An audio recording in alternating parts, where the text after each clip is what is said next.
옛날 한양의 이판서라는 대감에게는 두 아들이 있었다. 형인 상호는 어릴 때부터 글을 익히는데 재주가 뛰어나 학문을 좋아하며 자연스럽게 선비의 길을 걷게 되었다.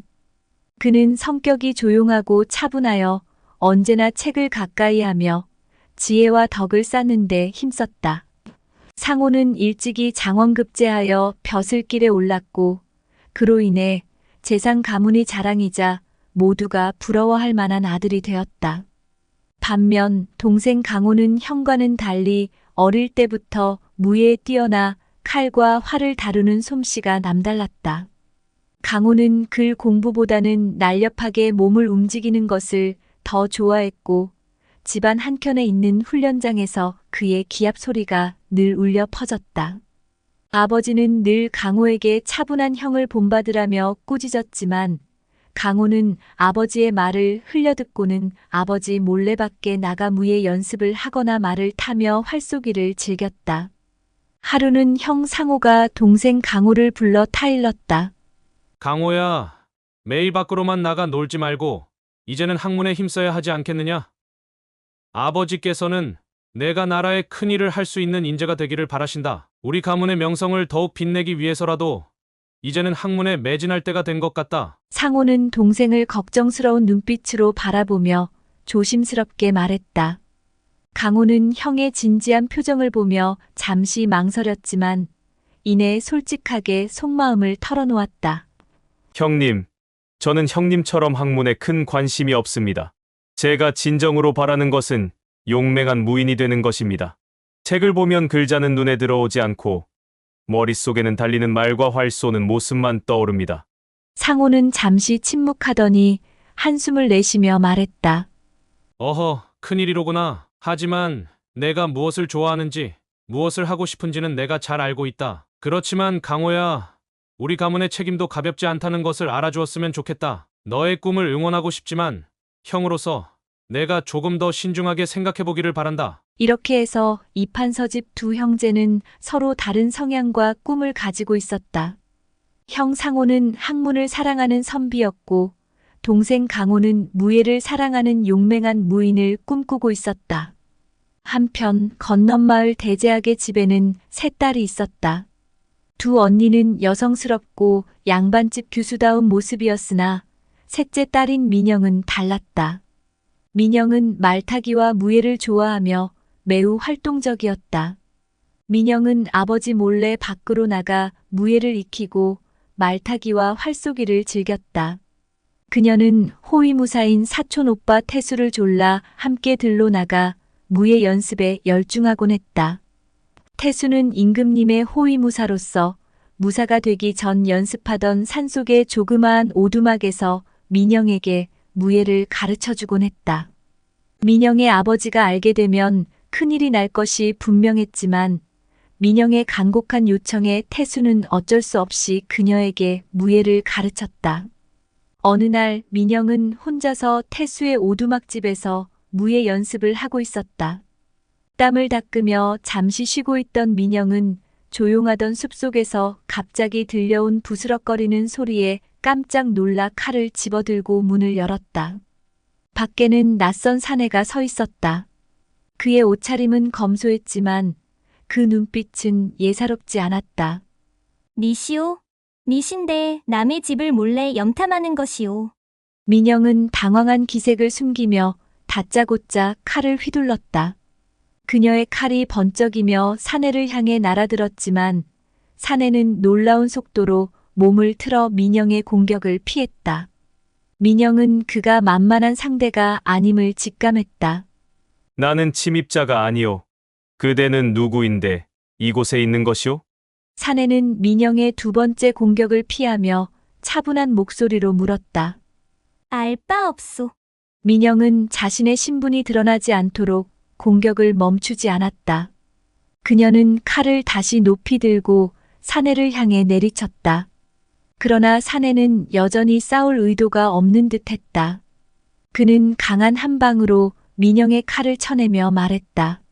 잠시만 기다리시오. 나는 낭자와 싸울 마음이 없소. 내 말을 들어보시오. 민영은 잠시 망설였지만 경계심을 풀지 않았다. 난 그대가 누구인지 궁금하지 않소. 어서 여기서 썩 물러가시오. 사내는 그녀의 결연한 태도에 미소를 지으며 말했다. 나는 이곳에 약속이 있어 온 사람이오. 당신이 왜 여기 있는지는 모르겠으나 당신에게 해를 끼칠 의도는 없소. 약속이라니? 누구와 약속했단 말이오? 민영은 아직도 의심을 떨치지 못했지만 그가 언급한 약속이 궁금했다. 호위무사 이태수란 사람과 약속이 있어서 온 것이오. 태수 오라버니라고? 민영은 깜짝 놀라며 그의 말을 곱씹었다. 태수 오라버니와 이 사내가 어떤 관계인지, 그가 정말로 해를 끼칠 의도가 없는지 고민에 빠졌다. 좋소. 그럼 태수 오라버니가 오기까지 기다려보겠소. 하지만 조금이라도 수상한 행동을 하면 바로 내 손에 죽을 줄 아시오. 민영은 강하게 경고하며 사내를 노려보았다. 강호는 진지한 표정으로 고개를 끄덕이며 민영이 떨어뜨린 칼을 조심스럽게 주워 건넸다. 이들은 서로의 경계심을 풀지 않으며 각자의 속마음을 드러내지 않으려 했지만 사촌 오빠인 태수와 아는 사이라는 것을 알게 된 민영은 그를 오두막집으로 들어오게 했다. 들어오시지요. 저는 태수 오라버니의 사촌 동생 민영이라 합니다. 저는 강호라고 합니다. 아, 얼핏 태수 형님께 들은 적이 있습니다. 사촌 여동생이 무예가 출중하다고 하셨는데 그 낭자가 바로 민영 아가씨였군요. 이렇게 고운 낭자가 무예를 하시다니 의외로군요. 여자는 무예를 하면 안 된답니까? 아닙니다. 무예 실력만큼이나 미모가 출중하시니 드리는 말씀입니다. 감히 낭자에게 헛된 짓을 했다가는 뼈도 못 추리고 낭패를 볼 사내들이 많겠군요. 강호의 농담에 두 사람은 눈을 마주치며 피식 웃었다. 그때 밖에서 말발굽 소리가 나더니 말이 멈추고 태수가 들어왔다. 아니, 민영아, 너도 와 있었구나? 네. 오라버니. 오랜만이에요. 그래, 오랜만이구나. 그런데 왜 혼자 이렇게 와 있는 것이냐? 산속에는 이렇게 엉큼한 사내들이 활개를 치고 다니는데 말이다. 태수의 농담에 셋은 깔깔 웃으며 긴장을 풀었다. 오늘 강호에게 부탁할 일이 있어 여기서 만나자고 했는데 민영이도 있으니 잘 되었구나. 셋이 무예 연습을 한번 하고 찻집에 가서 다과와 차 한잔하자꾸나. 태수는 검을 휘두르며 강호와 민영에게 무예의 기술을 가르쳐 주었고 두 사람은 태수의 지시에 따라 함께 연습 상대가 되어 대련을 했다. 이마에 땀이 흐를 정도로 치열한 대련이 이어지던 중 민영이 실수로 발을 헛디져 넘어지려는 순간 강호는 번개처럼 다가가 민영을 부축해 주었다. 순간 두 사람의 눈이 마주쳤다. 처음 만날 때의 살벌한 분위기와는 사뭇 다른 부드럽고 따뜻한 눈빛이 서로를 향해 오갔다. 민영의 가슴은 두근거리기 시작했고 강호 역시 민영의 손을 잡은 채로 잠시 말을 잇지 못했다.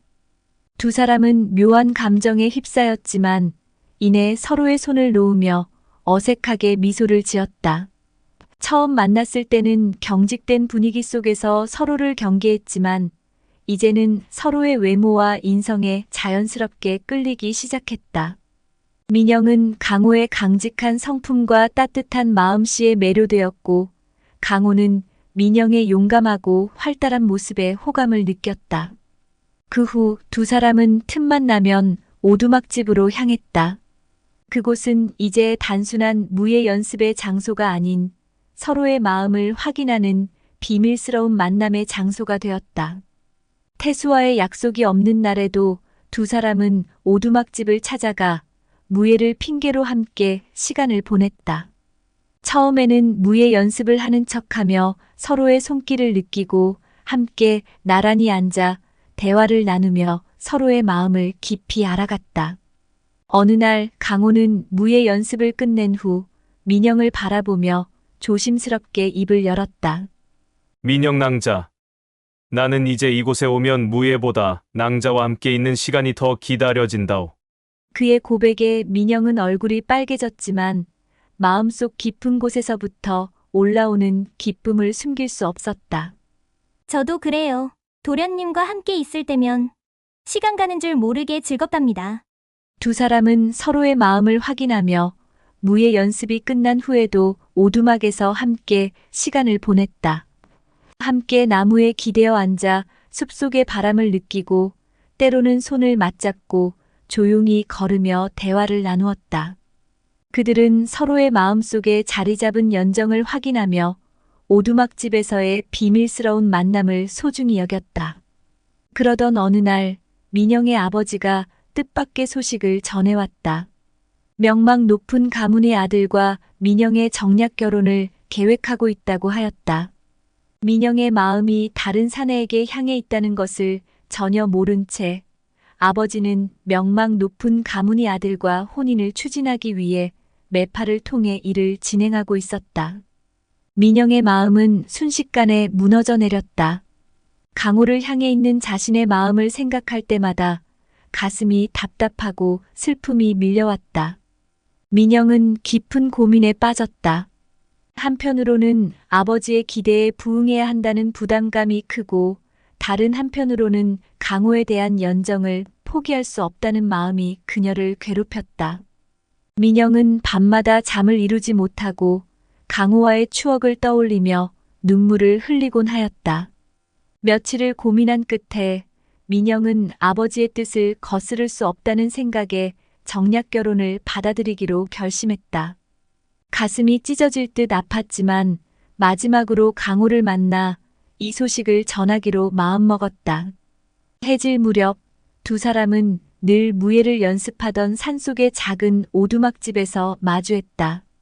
민영의 마음은 무겁게 내려앉았다. 이 순간이 마지막이 될 수도 있다는 생각에 그녀의 가슴은 조여왔다.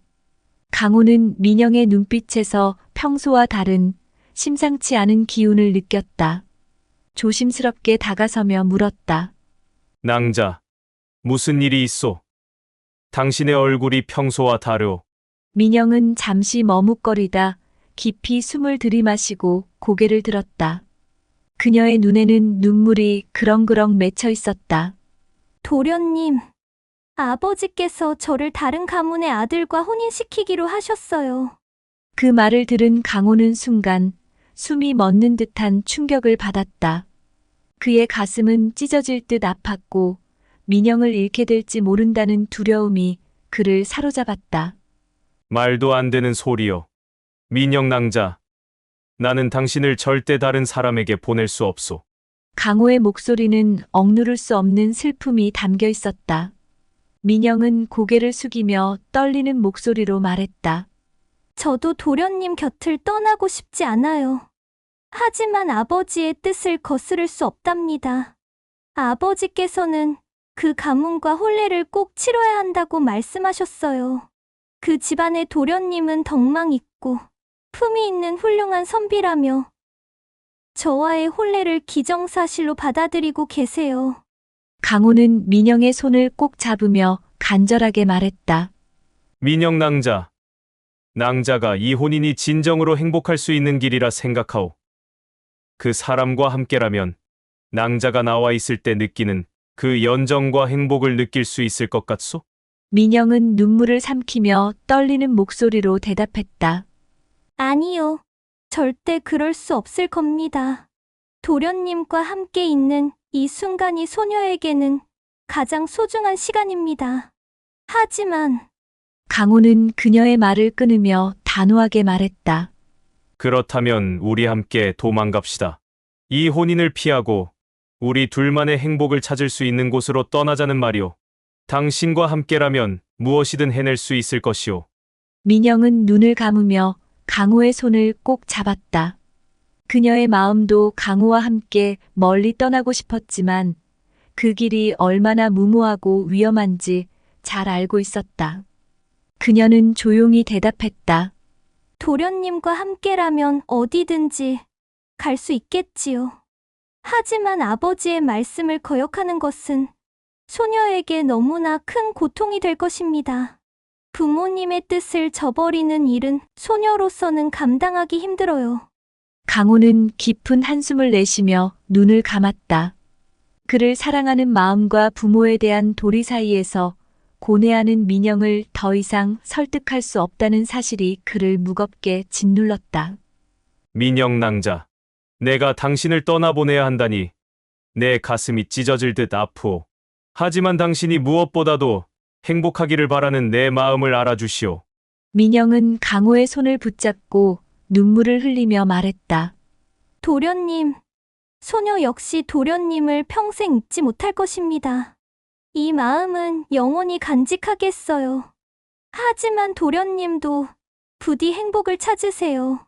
소녀는 이 마음을 품고 언제나 도련님을 기억할 것입니다.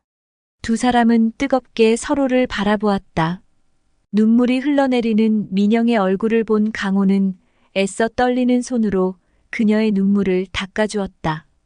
그 순간 두 사람의 마음속에는 이루어질 수 없는 사랑에 대한 아픔이 깊이 새겨졌다. 오두막을 떠나야 할 시간이 다가오자 민영은 더 이상 참지 못하고 강호의 품에 안겼다. 도련님, 부디 잊지 마세요. 이 마음은 영원히 도련님께 남아있을 것입니다. 강호는 민영을 꼭 끌어안으며 속삭였다. 나도 당신을 평생 잊지 않겠소. 언제 어디서든 이 사랑을 잊지 않겠소. 마지막 인사를 나눈 두 사람은 눈물을 머금은 채 서로를 놓아야만 했다. 강호는 민영이 멀어지는 모습을 바라보며 마음 깊숙이 새겨진 아픔을 느꼈다. 민영 역시 강호의 모습이 시야에서 사라질 때까지 눈을 떼지 못했다. 그날 이후 두 사람은 서로를 그리워하며 가슴 아픈 사랑을 간직한 채 각자의 길을 걸어갔다.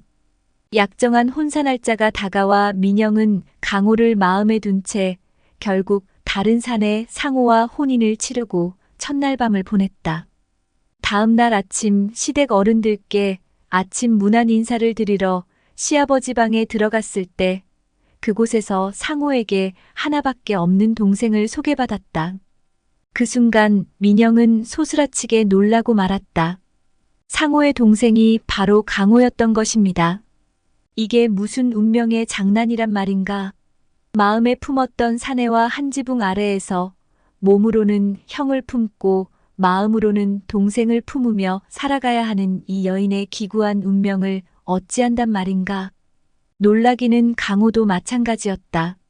고개를 숙여 살며시 방으로 들어오는 민영을 보는 순간 강호의 심장은 얼음처럼 굳어버렸다. 도저히 믿을 수가 없었다. 산산이 부서진 얼음 조각이 되어 허무하게 무너져 내렸다.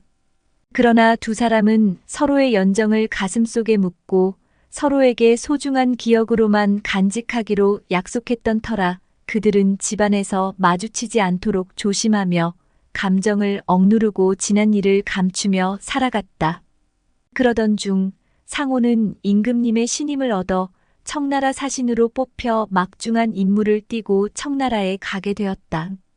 사신단의 일은 보통 6개월이면 해결되지만 상호가 떠난 지 1년이 지나도 돌아오지 않자 임금은 상호의 소식을 알아보기 위해 청나라에 사람을 보내어 은밀히 알아보게 했다. 그 결과 상호가 일을 마치고 돌아오는 길에 청나라 도적들에게 잡혀 감금되었다는 사실이 밝혀졌다. 이판서는 가슴이 철렁 내려앉았다. 나라의 중대한 일을 처리하고 돌아오는 길에 이런 일을 당하다니. 나라에서 손을 쓸 수도 있었지만 조용히 처리해야 할 사안이었기에 무사인 강호가 형을 찾으러 가기로 했다. 몇몇 무사들과 함께 짐을 꾸려 요동 지역으로 떠날 준비를 하였다. 이 소식을 들은 민영은 강호에게 자신도 함께 가기를 청했다. 그러나 강호는 여자의 몸으로 요동까지 간다는 것도 그렇고 더구나 도적들의 소굴에 침입하는 것은 매우 위험한 일이었기에 집에서 기다리는 것이 좋겠다고 말했다. 하지만 민영은 막무가내로 함께 가기를 원했고 데려가지 않으면 혼자서라도 가겠다고 떼를 썼다. 형수님, 제가 허락해도 아버님께서 허락하지 않으실 것입니다. 아버님의 허락은 제가 받겠습니다. 도련님만 허락해 주시면 됩니다. 강호는 아버지가 허락하지 않으실 것을 알았기에 아버님의 허락을 받으면 함께 가기로 하였다. 그러자 민영은 곧바로 이판서인 시아버지를 찾아갔다. 아버님, 감히 여자인 제가 이런 말씀을 드리는 것이 불경스러운 줄 압니다만, 집에서 가만히 기다리는 것이 저에게는 더 큰 고통입니다. 요동지방 도적들에게 잡혀있는 서방님을 구하는 일에 저도 합류할 수 있도록 허락해 주십시오. 태아가, 내 마음은 알겠으나 위험천만한 길이니 내가 나설 일이 아니구나. 집안일을 돌보는 것이 내 본분이니 내 서방을 찾는 일은 강호에게 맡기거라. 아버님, 소인 혼인하기 전에 무사 오라버니께 배웅 무예로 제 한 몸 지킬 수 있습니다. 남장하고 함께 떠난다면 다른 이들에게 폐를 끼치지 않을 것이니 저희 간절한 마음을 헤아려 주십시오. 이판서는 고민에 잠겨 잠시 말을 잇지 못하다가 여자의 몸으로 서방을 생각하는 마음이 깊어 입을 열었다. 내가 이토록 간절하다면 나도 더는 막을 수 없겠구나. 하지만 반드시 무사들의 말을 잘 따르고 결코 무리하지 말고 신중히 행동해야 할 것이다. 조심해서 다녀오너라. 감사합니다, 아버님. 서방님을 무사히 모시고 돌아오겠습니다. 그리하여 남장을 하고 민영은 강호와 함께 먼 길을 떠나게 되었다. 민영은 강호와 함께 있다는 사실에 마음이 묘하게 설레었고 강호는 그런 민영을 살피며 그녀가 불편하지 않도록 작은 것 하나까지 신경을 써주었다. 길을 가던 중 험한 산길에서 말이 놀라자 민영은 순간 균형을 잃을 뻔했다. 강호는 재빠르게 민영의 손목을 잡아 그녀를 지탱해 주었다. 두 사람의 눈이 마주치는 순간 강호의 따뜻한 손길에 민영의 얼굴이 붉어졌다. 두 사람에게 서로의 온기가 전해졌다. 괜찮습니까, 형수님? 괜찮아요. 고마워요, 도련님. 둘의 호칭은 가족을 의미했지만 그들의 마음속에는 서로에 대한 연모의 정이 여전히 남아 있었다. 험하고 긴 산속 여정을 이어가던 중 밤이 되어 일행은 한적한 숲속 커다란 바위 아래에서 하룻밤을 머물기로 했다. 산속 밤 기운은 매우 찼다. 주변을 둘러보며 안전한 장소를 찾아 불을 피운 후 강호는 민영에게 따뜻한 옷을 건넸다. 오늘은 여기서 쉬도록 하겠습니다. 내일의 여정을 위해 편히 쉬어야 할 것입니다. 민영은 가슴이 먹먹해졌다. 서방님을 구하러 가는 길이지만 강호와 함께 있다는 것만으로도 이 여정이 절대 두렵지 않았기 때문이었다. 별빛이 쏟아지는 밤하늘 아래 두 사람은 서로의 존재만으로도 따뜻함을 느끼며 조용히 타오르는 불꽃을 바라보았다. 먼 길을 걸어온 여정에 민영은 자신도 모르게 강호의 어깨에 기대어 잠이 들었고 강호는 그런 민영을 조심스럽게 감싸 안았다. 다음 날 강행군을 계속 이어가던 중 강호는 민영에게 물었다. 이 길이 이토록 험한 줄 알면서도 나서겠다고 한 이유가 무엇이오? 민영은 잠시 침묵하다가 솔직하게 속마음을 내비쳤다. 서방님을 구하는 것도 중요하지만 그보다 도련님과 함께라면 어떤 어려움도 이겨낼 수 있을 것 같았어요. 강호는 민영의 고백에 슬프면서도 기뻤다. 요동으로 향하는 길은 멀고도 험했지만 그들은 서로의 마음을 확인하며 서로에게 든든한 버팀목이 되어 주었다. 민영과 강호 일행은 오랜 여정을 거쳐 마침내 요동의 깊은 산속에 자리 잡은 도적대의 속을 가까이 다다랐다. 하지만 그들이 마주한 현실은 결코 쉬운 게 아니었다. 산세는 험난했고 도적들은 곳곳에 철저히 경계를 서고 있었다. 상호를 구해내기 위한 방법을 찾기 위해 지혜를 모았다. 도적들은 밤이 되면 술을 마시며 요란하게 떠들며 시간을 보내곤 하였다. 민영과 강호는 그 틈을 타 도적대의 복장으로 변장하고 잡혀온 사람들이 어디에 갇혀 있는지 알아내었다. 날이 저물어 주변이 칠흑같이 어두워지자 도적들은 그날도 거하게 술판을 벌였다. 민영은 도적대의 여인인 척하며 술병을 들고 창고를 지키고 있는 도적에게 다가갔다. 여인이 와서 술을 권하니 도적들은 의심 없이 술을 받아 마셨고 약이 탄 술을 마신 그들은 금방 쓰러져 골아떨어졌다. 숨어있던 강호 일행은 신속하게 창고 문을 따고 들어갔다. 창고 안에는 수십 명의 사람들이 갇혀 있었는데 그 중에서 형인 상호만을 구해내는 것은 불가능했다. 결국 모든 사람을 함께 데리고 나오기로 했지만 많은 인원이 움직이는 바람에 그만 도적들에게 발각되고 말았다. 도적들은 침입자가 있음을 알아채고 일제히 달려들었다. 형수님, 빨리 형님을 데리고 이곳을 떠나시오. 강호는 재빨리 민영에게 외쳤다. 그러나 민영은 강호를 두고 떠날 수 없었다.